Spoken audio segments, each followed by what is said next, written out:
Without a doubt, I believe that one of the best places to read the scriptures is in the northern region of Israel, specifically in the area of the Sea of Galilee. Why? Because it was the place where Jesus specifically focused his ministry. He spent 3 years in this part of Israel.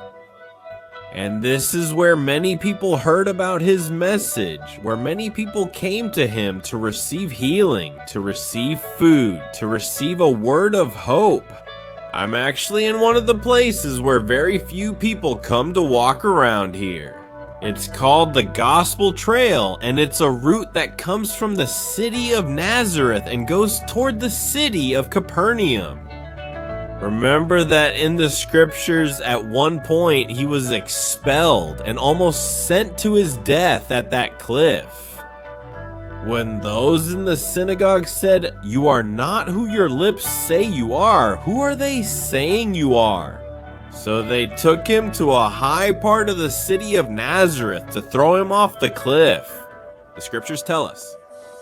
Then from there, something happens in the scriptures. Where did the Lord's schedule begin? Where did the hour and the time of his manifestation on the face of the earth begin? The time of the beginning of the ministry was starting. Here, in the territory of the Sea of Galilee, Jesus made this journey. More than 2,000 years ago, he was around here. We could let our imagination run. We could even try to picture his footsteps. But I go a little further and try to allow myself to think about what was going through Jesus's mind. Let's remember that what he was going through at that moment was a situation where he had been expelled from his childhood town, where he had grown up, where all his friends who were there had abandoned him at one point. So he is leaving that town. Even his relatives said that madness had gone to his head. His mother was even ashamed of him, and so were his brothers.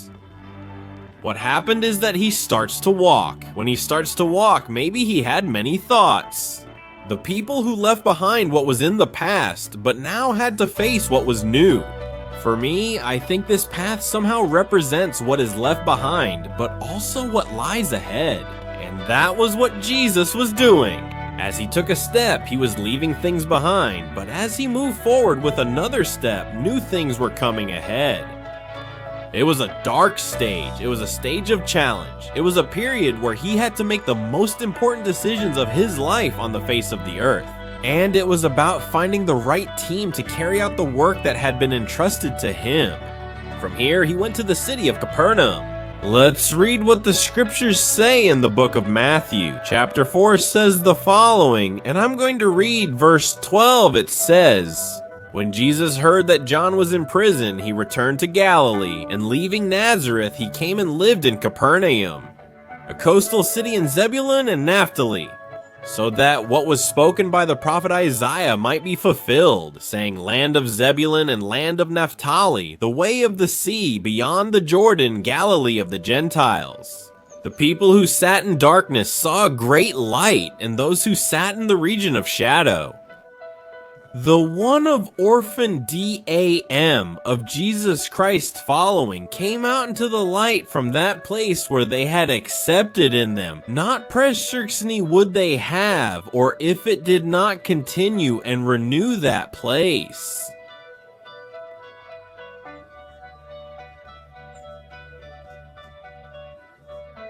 The city of Capernaum is the city where the miracles were seen.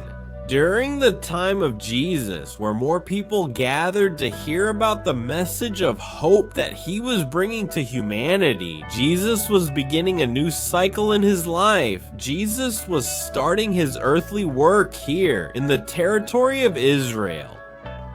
In just a few more minutes, we are going to enter the city of Capernaum to discover its past, understand a bit of its history, and reach its present.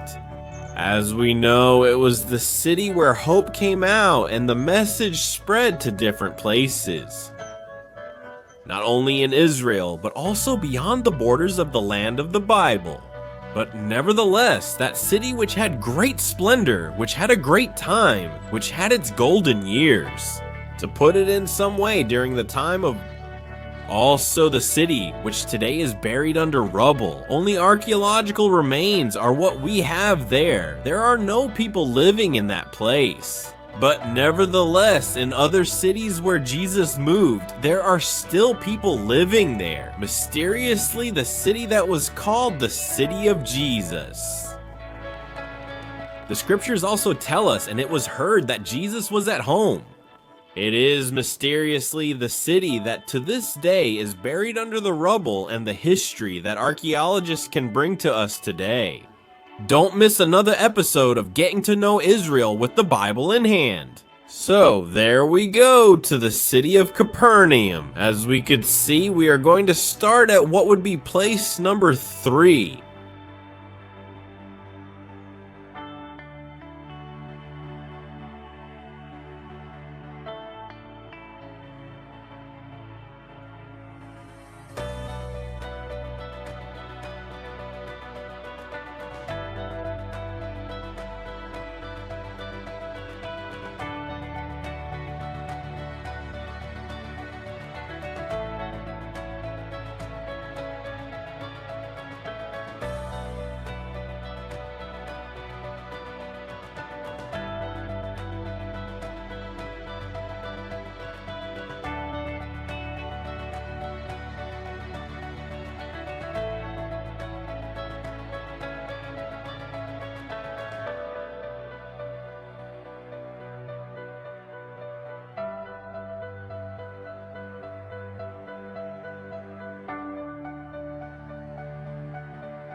As you know, in the scriptures, it is also said in the book of Matthew chapter 4 that Jesus traveled all through Galilee. Just as he traveled through Galilee, can we also imagine there were places beyond Capernaum?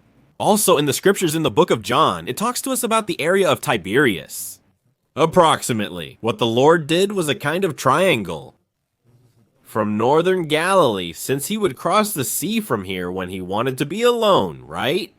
Let's remember that there were also a lot of people around here who would come to him. We're gonna walk around this place a bit, we're gonna get to know what it's about. Actually, it's more of a national park. So let's take a look at what it offers and what it has. For the next time you visit Israel, maybe you'll consider coming to this place, going from one spot to another, walking a few steps.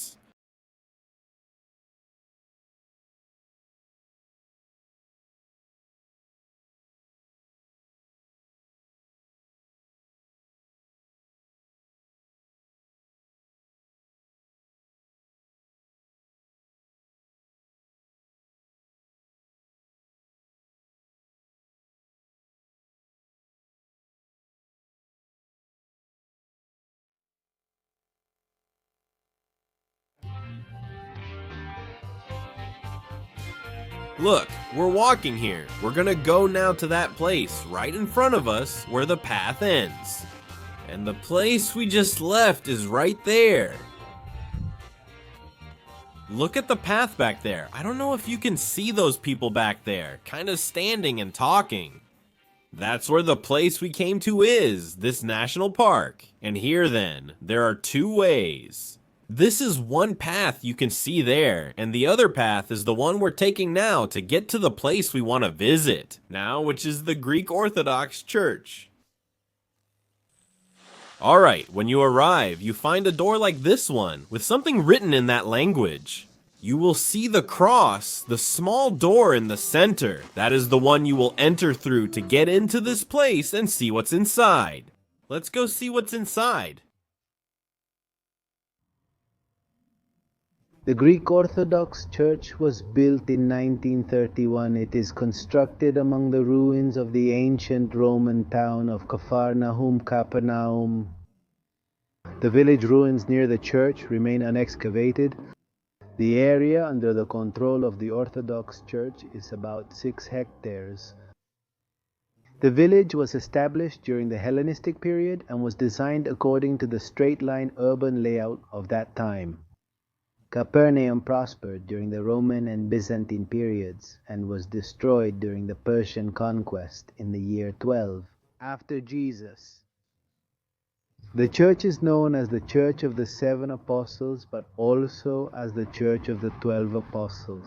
Tradition says that this was the place where Jesus chose 7 of his 12 apostles.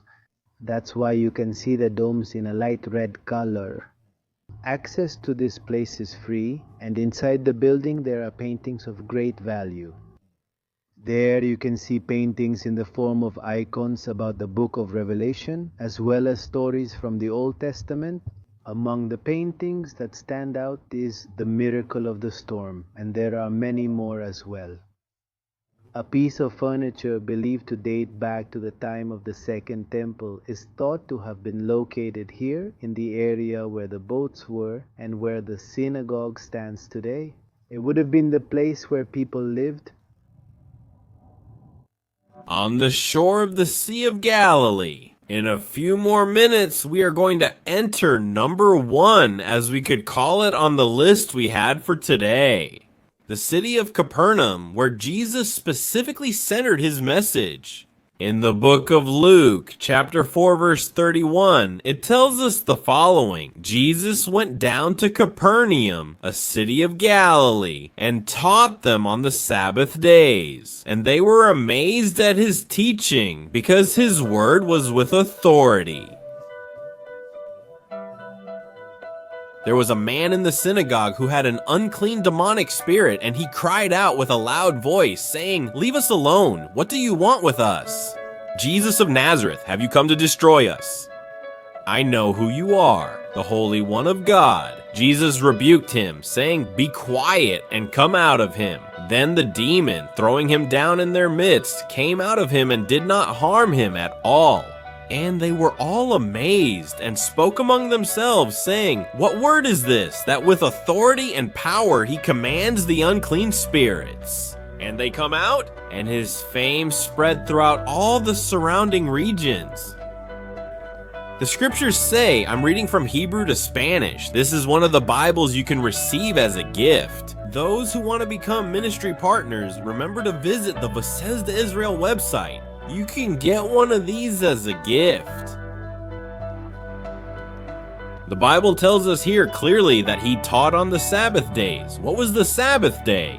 The Shabbat day, the 7th day of the week in the Hebrew calendar. I had already explained and taught those who took the virtual courses. What was the 7th day of the week in the Hebrew calendar, and what did it represent for the Jewish people? Now, Jesus was in the city of Capernaum. The Bible says that he taught on the Sabbath, and his fame spread throughout all the surrounding regions. Why did it spread throughout all the surrounding regions? Other translations say that his fame spread to different sectors, to different areas. In Hebrew it says,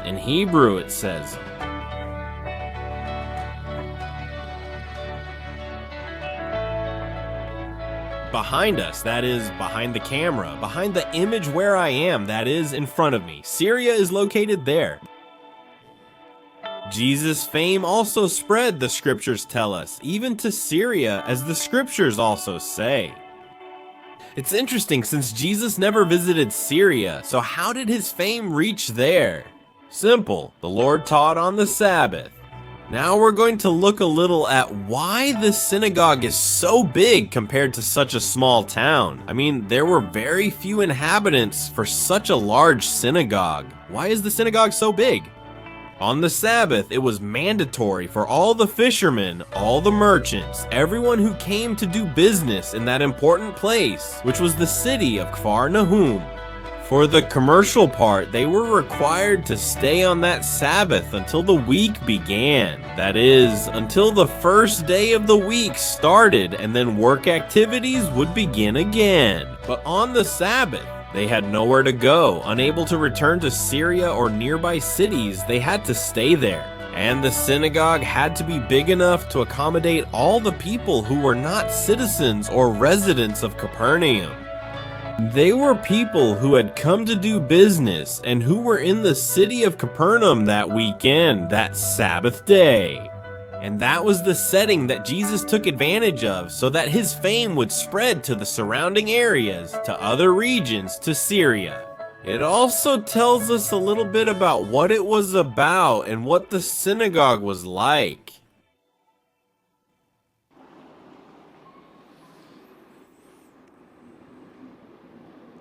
The ruins of a large synagogue were first identified in 1866 during an investigation carried out by the British cartographer Captain Charles Wilson. Partially reconstructed in 1926, the Synagogue of Capernaum remains a topic of debate among archaeologists to this day. The truth is that the synagogue we can see here is not exactly the same one that Jesus saw and that the evangelist referred to. What can be stated is that it is located in the same place where the original synagogue from the time of the Second Temple once stood. That is, the synagogue where Jesus spent most of the Sabbaths. In Capernaum, what we can see today is built with yellow limestone and is supported on basalt stone foundations. The same stone as the synagogue of Chorazim, which is located 4 kilometers to the north. The architectural designs of the building in Capernaum are more elaborate than those of other synagogues of its era in Israel. You can see capitals, Corinthian, and reliefs on stones intricately carved with fig leaves, geometric designs, eagles, and so on. A relief carving of a chariot may represent the Ark of the Covenant. There are also Aramaic inscriptions from the 4th century. On one of the broken columns, the name of one of the donors is recorded, Alpho, son of Zebida. These names were the Greek form of Alpheus and Zebedee. One of them is mentioned in the New Testament. Synagogue. Although it was discovered in 1926, it is estimated to date from the year 381 after Jesus. The grandeur of the Synagogue of Capernaum has contributed to the controversy about the period to which the building dates. Several theories have been proposed. The evidence for a 4th century date is based in part on coins and pottery that were found beneath the floor. Supporters of an earlier 2nd century date say that they may have been left during later repairs and reconstructions, possibly after the earthquake of 363. Another possibility is that the synagogue was built during the brief reign from 361 to 363 of Emperor Julian, known as the Apostate. It would also correspond with the date of the earthquake that destroyed the church of Capernaum in the early 7th century, in light of the ongoing tensions between Christian communities and informal groups. It is possible that the church may have been destroyed during the Persian invasion of 614 and that the synagogue was destroyed 15 years later as an act of retaliation during the brief raid. It actually bears witness to the earlier synagogue, and you can see the size that the synagogue had compared to the city, a very large building for that small city. And the reason was that the city of Capernaum was a city of commerce on the Via Maris. Well, we can have information about this synagogue, but the question is, who built this synagogue? Who was the one who designed this synagogue? Let's go to the book of Luke, chapter 7. The following, after he had finished all his words, it's talking about Jesus. He was speaking to the people who were listening to him, it says. He entered Capernaum, and the ending, a centurion whom he cared for very much was sick and about to die. The centurion heard about Jesus, and he sent some elders of the Jews to him, begging him to come and heal his servant. They came to Jesus and pleaded earnestly with him, saying, "He is worthy for you to grant this. Pay attention to this, because he loves our nation. And he built us a synagogue." That is, this centurion. It was him who built the synagogue of Capernaum, as we could see. The synagogue that we can see today is not exactly the same one that Jesus saw when he was here, but it is exactly the physical space where the synagogue that he could step into was, and where he was able to teach. Many miracles happened in the city of Capernaum. The city of Capernaum, as we said earlier, is and was the city, rather it was the city, where many miracles took place. But it was also the city where the Lord pronounced a curse on it. Let's take a closer look at what's in the city, a bit more about the archaeological remains. And precisely, we're gonna see Peter's house. Above Peter's house, there's a floating church. Let's see what this building is about. Let's investigate a little more about this. Church of Pedro Octagonal. or floating, that's also how it's known, building. It is located in the archaeological zone of the city of Capernaum and is part of the Franciscan monastery, which is at the entrance to the city. Building dedicated to Peter the Apostle, since it is believed that his house is located beneath this octagonal structure. Peter the Apostle, who was originally from Bethsaida, a city of which we have few records, but it is also one of the cities where Jesus passed through. That is where Peter decided to settle in Capernaum.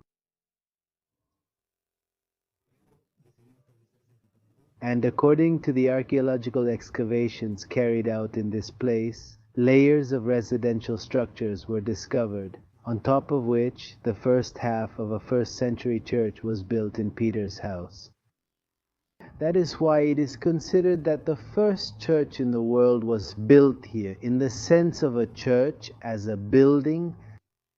In the 5th century, an octagonal church was built with 8 walls, and by 1990, along with the ancient remains, the building that we can see today was constructed.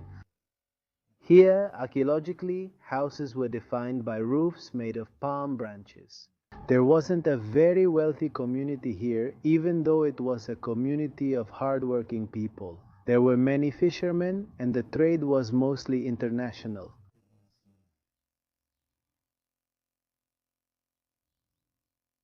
Capernaum was a port city, and it was the perfect setting for the message of Jesus.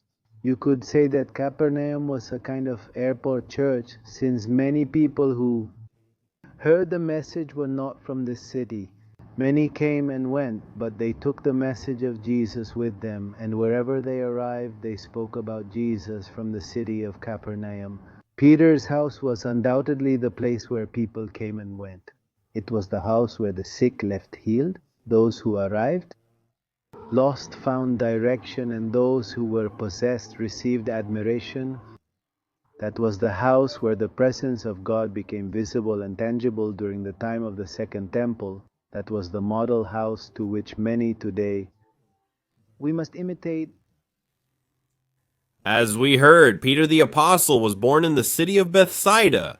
We are going to do an episode about this city, so stay tuned. Also, visit the website to get more information about the schedule for the upcoming sessions of Getting to Know Israel with the Bible in hand. Something else that Capernaum can tell us is that, if you remember, there was a very interesting event where they placed a disabled person, a paralytic, through the roof of the house. Do you remember? That happened in the city of Capernaum. Remember that also? They healed many possessed people in Capernaum. Remember that? There were those who had said that the Lord and his disciples did not pay taxes. And the Lord sees Pedro come in with a somewhat sad face and says to him, "Go and fish." And the first, that man, he asked for a coin, and is that going to be for you to pay your tax? This happened in Capernaum, saying that the hungry were satisfied.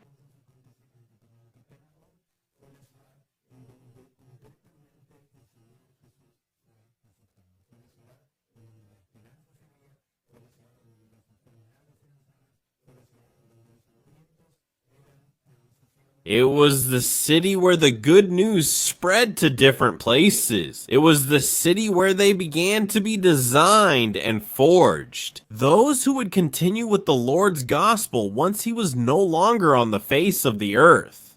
But just as so many things happened, the Lord gives a word to this city in the book of Matthew chapter 11 to read the following. And let it be the Bible here that is guiding us and telling us what Matthew 11 verse 23 says. And it says like this, "And you, Capernaum, who are exalted to heaven, you will be brought down to Hades. Because if the miracles that were performed in you had been done in Sodom, it would have remained until this day. And I tell you that on the day of judgment, it will be more tolerable for the land of Sodom than for you." Look, how interesting what it says here. Despite all the bad things that happened in Sodom, the Lord says that the day of judgment will be more tolerable for Sodom than for Capernaum. Why the city of Capernaum? Today it has several messages to give us, but before we finish, I want to share with you this video for today in the following way. The Lord Jesus is born in the city of Bethlehem. The Lord grows up in the city of Nazareth. The Lord dies and rises again in the city of Jerusalem. These three cities were key and were crucial during the time of Jesus on the face of the earth. The city of Capernaum was the only city that adopted him. The people who were there were the only people who accepted him. Remember, in Bethlehem, they tried to kill him as a child? King Herod sent to kill all those little children under 2 years old to put him to death. Remember how they expelled him from Nazareth? When we started with the video, we saw the road from Nazareth to Capernaum. They were gonna throw the Lord off that mountain to kill him. The city of Jerusalem, the place where the house of God was. It was the epicenter of things related to the temple, the priests, and all the rituals of that time. But nevertheless, it was the place that did not accept Jesus. Religion was the one who sent Jesus to the cross. Religion was the one who said, "He is not the one we have to wait for. He is not the one who was supposed to come. He is not the one to crucify." But Capernaum, which was the place where they were accepted, foresaw a different result. We said, these three cities are inhabited today. Jerusalem has millions of inhabitants. Jerusalem has inhabitants. Nazareth has inhabitants. Capernaum, as we could see, 0 inhabitants. There are no citizens there. No one from Capernaum remained. The answer, the Lord gave the prophecy. The Lord said nothing will remain at all. Just as you have been exalted to heaven, you will be brought down to Hades. Why did the Lord give that answer and say that to her? Because truly, those people who were looking for him were not seeking him for who he truly was, but rather for what he was able to do.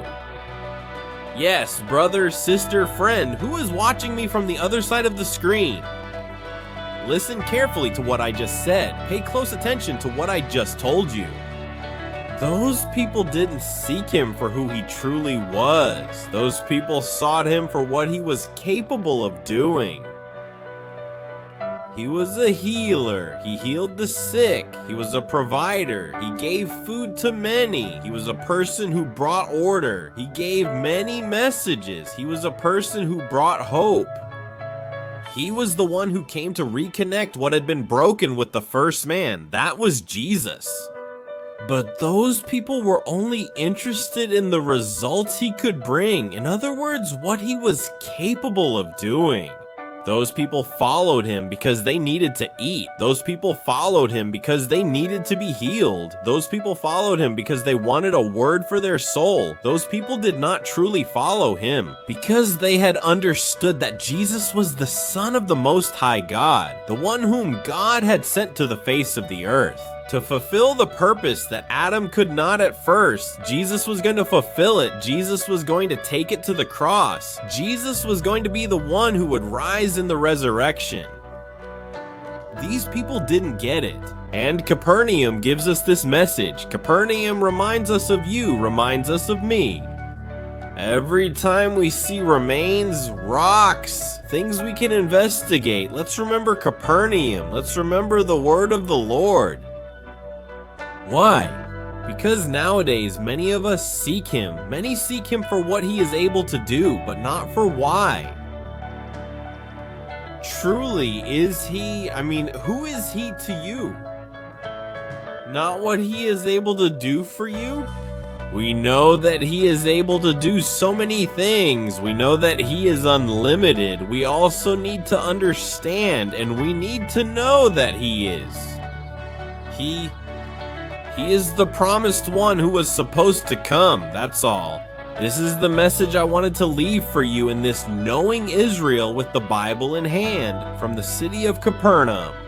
I hope this episode has been a blessing for you once again. And stay tuned for the next episode because we will continue exploring Israel with the Bible in hand. From here, I want to give you a blessing, and from here, I want to greet you from the land of the Bible.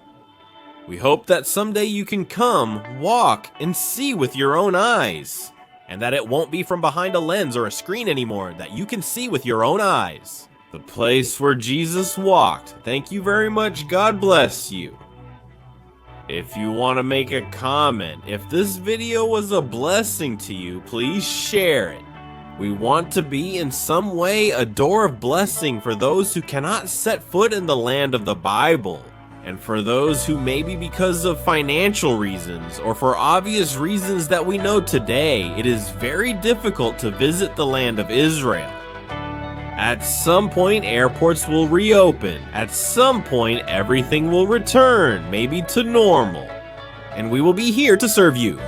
It will be a privilege for us to be able to accompany you to visit the places of the Bible together with us, with the Bible in hand. God bless you. Blessings once again from Israel. We'll see you here in a new episode. Just as you are seeing these images, the land of the Bible, a place to discover. Blessings from Israel, the land of the Bible.